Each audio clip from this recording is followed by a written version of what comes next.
what's up? It's your boy Paranormal Pat from the Paranormal Pativity Podcast. I just got done seeing Three from Hell, Rob Zombie's new movie. I got to see it in the theater. I know it was only in theaters for 3 nights.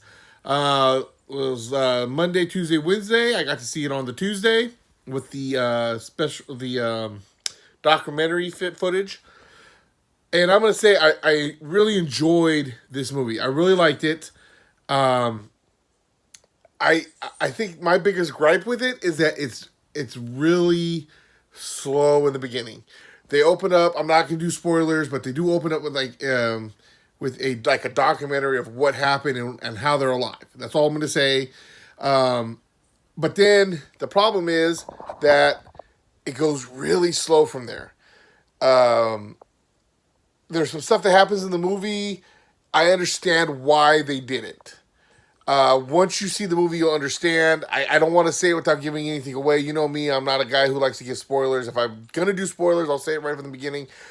And I'm not doing spoilers for this, but there is something that there's a reason why it happened, and it makes sense, and it's understandable. It sucks, but it is what it is. So, overall, the development of these characters, they're different from when they were in Devil's Rejects. Um, Baby, I really loved where they went with that character. I honestly feel like if she was like Sherry Moon Zombie, obviously I'm talking about the actress that herself was like younger, she could play a great Harley Quinn. And if you see this, once you see this movie, you'll understand what I'm talking about. Um, it, it's hard to talk about this movie without actually giving away stuff. But the way she played this character was her character and how it developed was really good. And like I said, once you see that, you'll understand what I'm talking about with the whole Harley Quinn thing. Otis, and it was all great. It's just like I said, the beginning part was a little slow. That's my biggest gripe. My only other thing that I'm gonna say that I have a problem with, and I've never made a movie in my life, so who the hell am I to talk about, issues in a movie, right? But this is my opinion. I don't feel like it was as violent as the other movies were. And that was one thing I was looking forward to, was going in and seeing the violence, the craziness and all that stuff.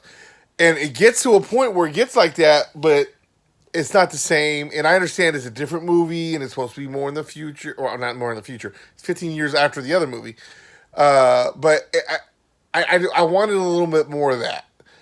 You get a taste of it, but not full like the other ones were. Um, but it goes right along with the rest of the movies, and I loved it. I love that for that. If I'm gonna rank it, I'm gonna keep this short because you know what? I don't want to start giving out spoilers. 3.5 out of 5. And I say check it out for yourself and let me know what you think. That's my biggest thing. If you're a Rob Zombie fan, excuse me, then you're definitely gonna enjoy it. And I'm a fan of these characters. I'm a fan of this series, and he did something that you shouldn't want to do, and that's root for serial killer psychopaths. You don't want to root for them in real life, right? But in this movie, you want to root for them. You want to see them get away. You want them to see them survive. You want to see how their twisted mind is going to get their revenge. And he makes you want to see that in these characters again, just like in Devil's Rejects. To me, that's one of the most famous scenes is when they're driving in the car and Freebird's playing and they're just shooting it out with the cops. And as far as you know, that was the end of the end. That was it. They're dead, and they're back. And it continues on great. It's just like I said, it's slow in the beginning, and I'm rambling again. And I could use a little more violence and like the way Rob Zombie does his violence. But I'm going to end it there. And I'm going to say I really enjoyed it. If you're going to ask me what out of the three, which is my favorite, it's still Devil's Rejects. To me, that's just a masterpiece. It's just, but I still love this Three from Hell, and I want to know what you guys think. If you have a chance, if you buy the DVD, or I know I'm dating myself, Blu-ray, or if you get the digital and you get the documentary at the end, definitely check that out. It gives a lot more insight into why they did some of the things that they did, and it also makes you appreciate the stuff that in the movie a little bit more. and the reasons why they did what they did. So you can follow me on Twitter, Instagram, and IGTV at ParanormalPat64. You can email me at paranormalpat64@gmail.com if you have any kind of paranormal or supernatural experience that you want to talk about. We can either work something out, maybe talk and record a podcast, or you can just send me their story and I can read it. Either or, it works for me.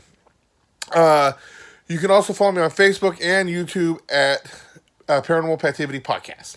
So I hope you enjoyed this. I hope you check out the podcast. Shout out to Terrible Terror Podcast, who I saw this movie with. Go check out his podcast too, please.